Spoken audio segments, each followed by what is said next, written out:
Welcome back, everyone. Tonight, we are setting sail into the misty waters of legend, a place where waves whisper, compasses spin, and sailors once swore they saw impossible things rising from the deep. You are listening to my Mysteries of Living, where we explore the quiet corners of the past, the myths, the mysteries, and the truths that drift somewhere in between. Out on the open sea, long before radar and satellite maps, the world was far larger and far stranger. Every voyage was a leap into the unknown. The ocean could turn calm to chaos in minutes. Storms came without warning, and sometimes shadows moved beneath the surface, vast, slow, and silent. To the sailors of the North Atlantic, there was only one name for what they feared most: the Kraken. In the old Norse sagas, the Kraken was not just a monster, it was a living storm. They said it could pull entire ships into the abyss, wrapping its tentacles around masts like twigs. Its appearance was a bad omen, a sign that nature itself had turned against man. Some said it looked like an island at first, covered in seaweed and sand, until the island began to move. Others described enormous arms coiling through the waves, dragging whales beneath the surface. The earliest written accounts date back to the 13th century, when Scandinavian sailors told stories of a creature so massive it could be mistaken for land. When fishermen cast their nets near it, they risked being swallowed whole by the whirlpool left in its wake. But myths rarely appear from nowhere. They often begin with something real: a glimpse, a misunderstanding, or an encounter with a creature no one knew how to explain. And that is where the story of the Kraken begins to shift from pure legend to possible truth. Tonight, we will trace that line between imagination and evidence. We will look at what inspired these ancient sailors, what they might have actually seen, and whether the real oceans of our world ever held something that could have birthed the legend of the Kraken. So, dim the lights, listen to the soft roll of the waves, and let us dive into the mystery together. The name Kraken itself carries a strange power, short, harsh, and heavy, like the sound of something breaking the surface of the sea. It comes from the old Norwegian word krak, which would mean anything twisted, malformed, or monstrous. To seafaring people of the north, it was a fitting name for a creature they believed lurked beneath the dark waters, unseen, unpredictable, and immense. In those early centuries, language was shaped by experience. Words did not just describe, they warned. When sailors spoke of a krak, it was more than a creature. It was a warning to steer clear of a certain place, to respect the ocean's moods, to remember that humans were guests in a vast, untamed world. A krak might not even have been one single species in their minds. It was more of a symbol: anything large enough to break a ship, mysterious enough to make men pray. As the tale spread across Norway, Iceland, and Greenland, the word evolved into Kraken, a name that began to take on mythic proportions. Poets wrote of it, explorers feared it, and artists tried to capture it on maps. Some called it a floating island. Others believed it could sleep for years on the seafloor, only to awaken with a roar that churned the ocean into foam. But the deeper meaning of the word goes beyond fear. In a way, the Kraken represented the unknown itself, the idea that there were still forces in nature far beyond human control. For people living in the harsh northern seas, the world was not yet divided between science and superstition. It was one continuous mystery. And so, the Kraken became a language of awe. Every time a ship disappeared without a trace, every time a storm rose out of nowhere, people whispered that the beast had stirred again. They did not need to see it to believe it. They could feel its presence in the wind, the waves, and the stories passed from one generation to the next. So when we speak of the Kraken today, we are not just repeating a name from legend, we are invoking the same human instinct that once made sailors look out at the endless horizon and wonder what waited beneath. As the Middle Ages unfolded, the sea was both a path and a peril. Sailors traveled without engines, without modern navigation, guided only by the stars, the sun, and their own courage. The ocean stretched endlessly, a mirror of heaven by day and a void of darkness by night. To cross it was a surrender to forces far beyond human power, and when those forces turned cruel, the mind searched for a reason. That was how monsters entered the maps.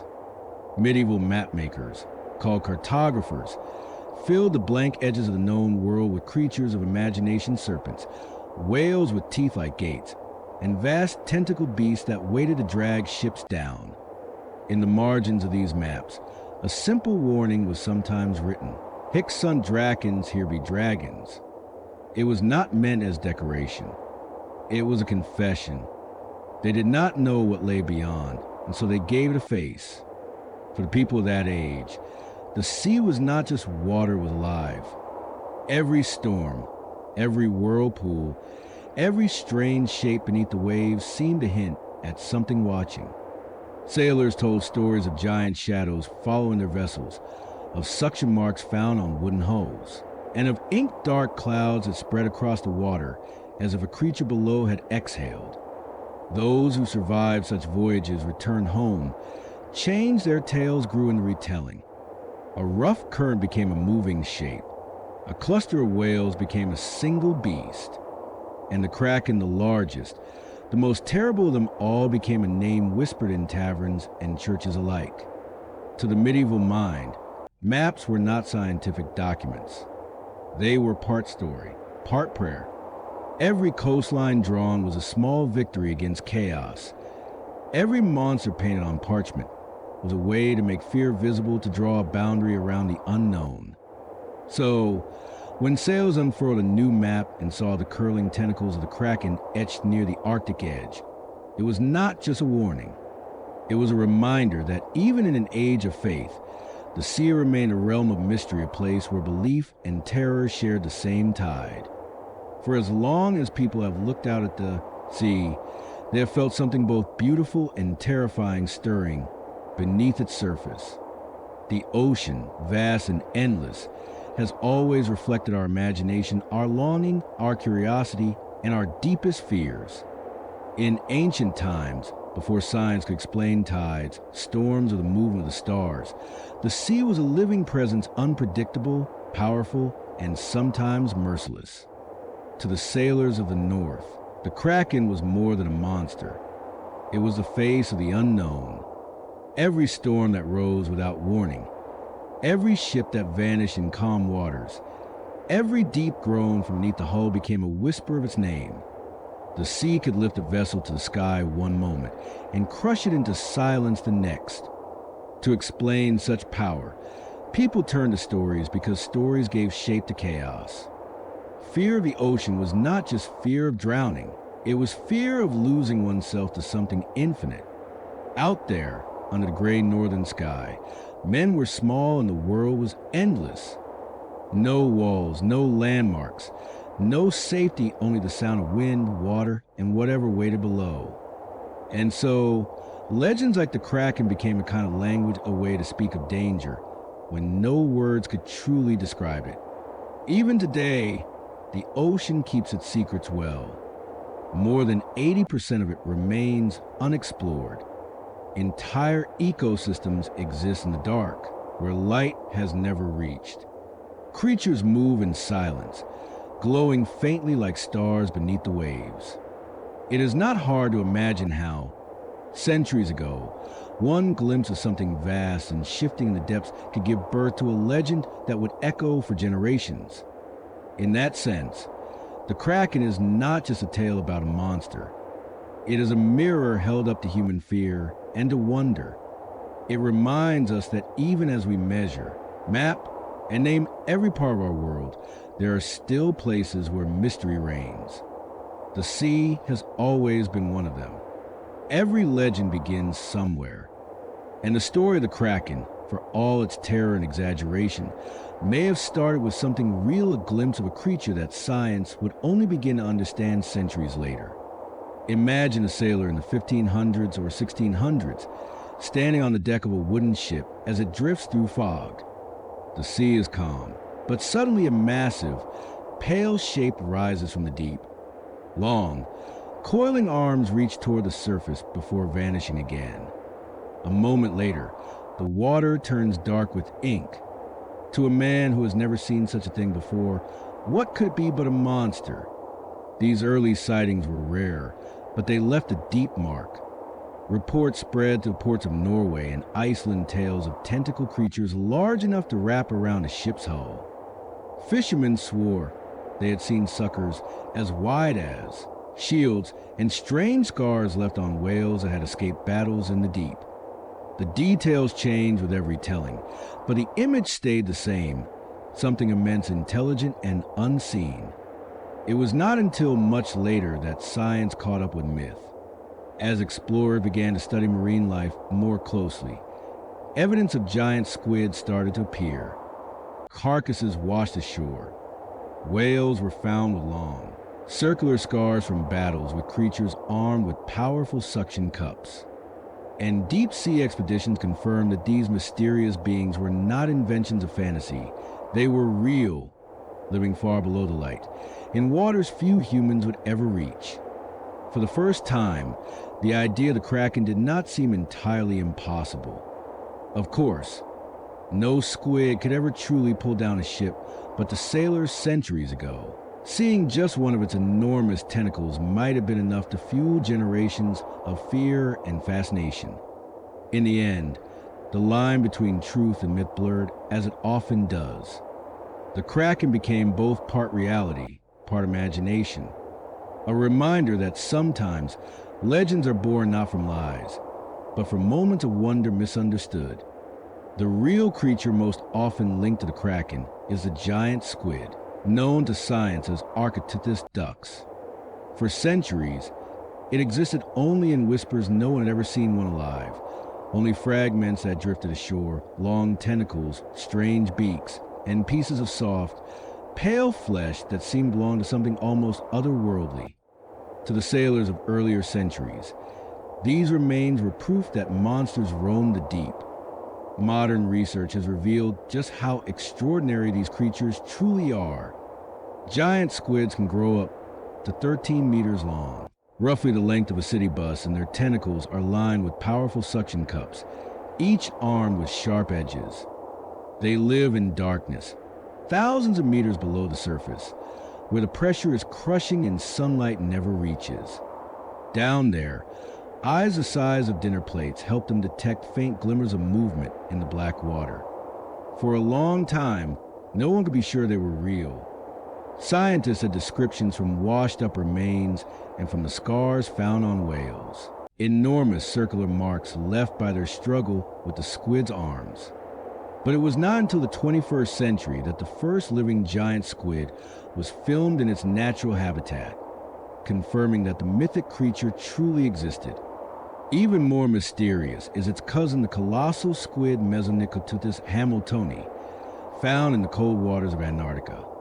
Though shorter in length, it is far heavier, with thicker arms and even larger eyes, the biggest of any known animal.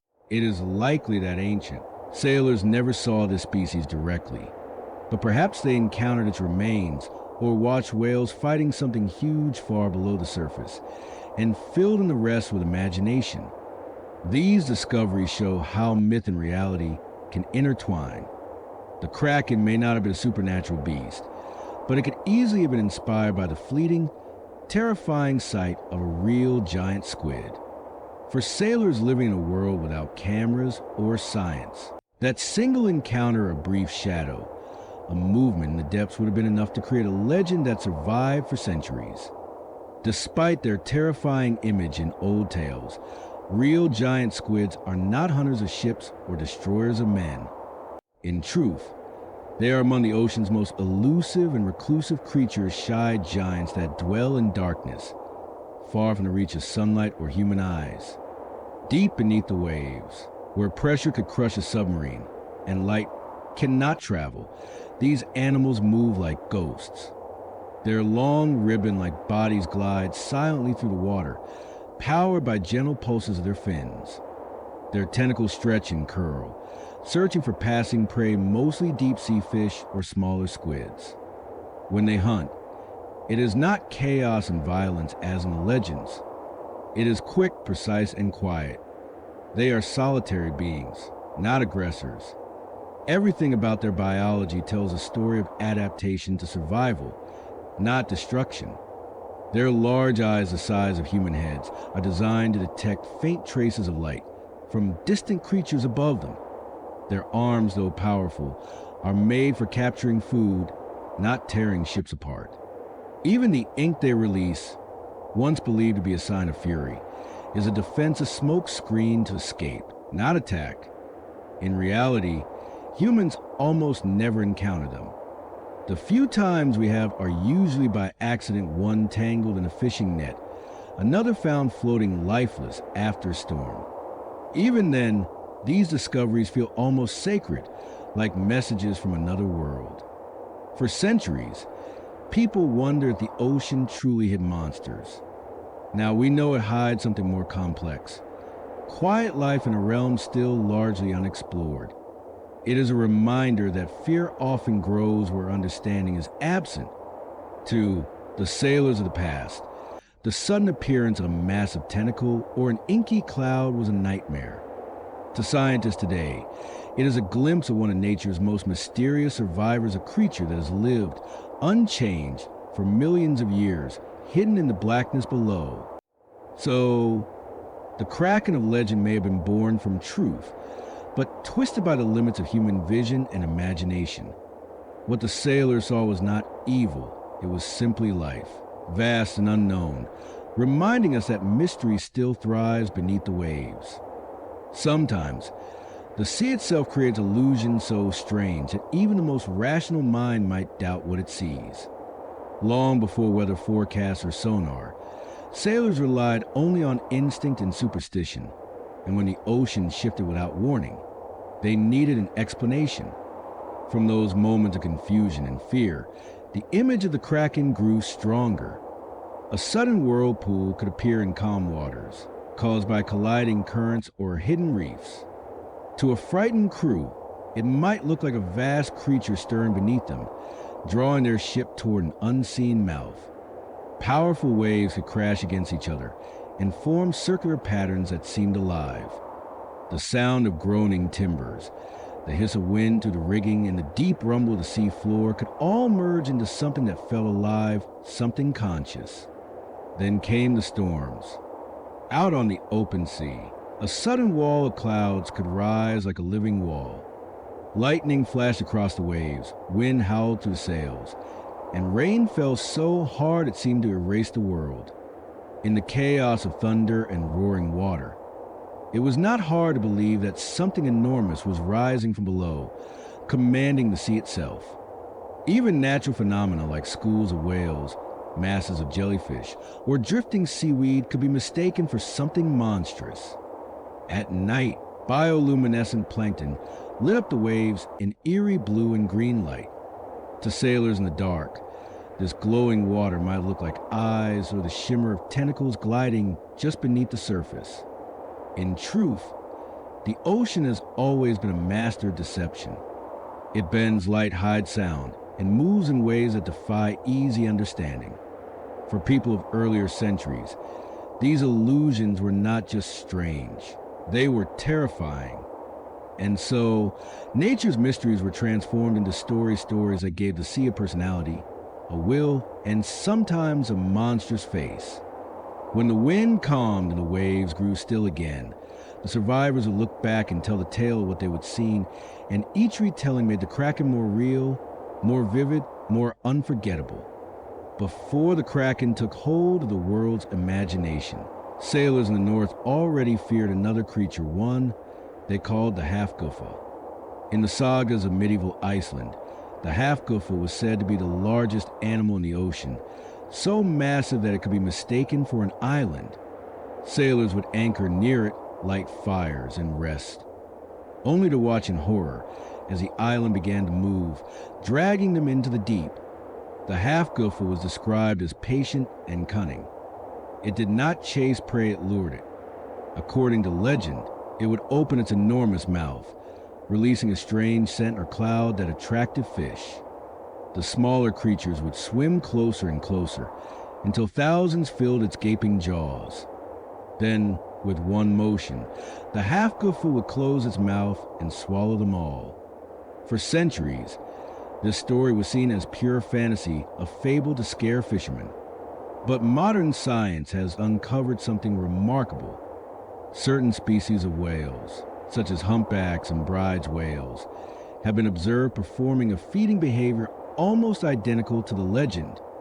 They open their mouths and stay perfectly still, letting schools of fish swim right in before snapping their jaws shut. Researchers now call this trap feeding. It is easy to see how ancient sailors, witnessing such an event without the benefit of modern knowledge, could mistake a whale's open mouth for something far more monstrous. The calm, gaping surface, the sudden closing motion, and the swirl of bubbles and foam could easily be seen as the work of a supernatural predator. This blending of truth and imagination is what makes the legend so enduring. The half-Guffa might never have existed as described, yet its behavior was real, just misunderstood. It reminds us that myths are not always lies. Sometimes they are ancient attempts to explain genuine observations of the natural world. And as time passed, stories of the half-Guffa and the Kraken began to merge. Both were vast, both could swallow ships, and both lived in the cold, mysterious seas of the north. One born from whales, the other from squids together. They became symbols of everything mankind could not yet comprehend beneath the waves. In many of the oldest tales, the Kraken was not just a creature of the sea, it was a force of nature itself. Sailors believed that when it rose from the depths, the ocean would boil, whirlpools would open, and storms would come crashing down from the sky. Its movements were said to stir the winds and summon tempests, as if the beast could command the weather. But of course, nature has its own laws. Storms are not born from monsters, but from a meeting of air and water, from pressure, temperature, and the restless energy of the planet itself. A storm begins when warm air rises and cool air rushes in to take its place, spinning and building until clouds form, lightning flashes, and the sea turns wild. No living creature, however large, can create or control that kind of force. Still, for sailors centuries ago, it was easy to mistake coincidence for cause. A calm sea one moment, a violent storm the next, and in between, perhaps, the brief sight of something vast breaking the surface. It would have seemed natural to connect the two. The Kraken rises, the world erupts. Fear fills in the gaps that science had not yet explained. And the sea is good at hiding its truth. When massive animals move near the surface, whales, sharks, or even schools of large fish, the water can churn in strange ways. Waves can rise suddenly, air can vibrate with low, booming sounds, and the horizon can distort under heat and mist. To eyes untrained in meteorology, these moments have looked like the ocean itself was alive, breathing, turning, and raging at will. Today, we understand that storms belong to the sky, not the deep. Yet the image of the Kraken commanding the waves still feels powerful. It speaks to an old truth that when humans face the raw strength of nature, it feels personal, almost sentient. The Kraken, in that sense, is less a monster than a symbol, the embodiment of nature's indifference, of how small we are against the vastness of sea and storm. Today, after centuries of fear, fascination, imagination, the Kraken finally has a place in the light of science. What once lived in rumor now stands halfway between truth and myth, not as a supernatural monster, but as a misunderstood wonder of nature. Marine biologists have gathered enough evidence to confirm that giant squids are real, extraordinary creatures that inhabit the deep ocean. They are powerful but not malicious. They are intelligent but not vengeful. The scars found on sperm whales, once seen as proof of great sea battles, tell a quieter story of predator and prey locked in an ancient dance of survival, not of mythical wars between man and beast. No shipwreck has ever been proven to come from a squid attack.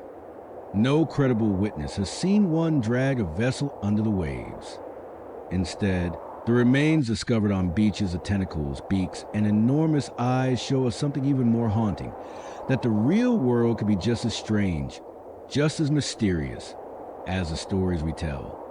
Modern oceanography has also revealed how little we truly know about the deep sea. More than 80% of it remains unexplored, an entire alien world beneath our feet. In that darkness, it is easy to imagine creatures still waiting to be discovered, shapes we cannot name, and movements we cannot explain. The Kraken may not exist, but the mystery that created it certainly does.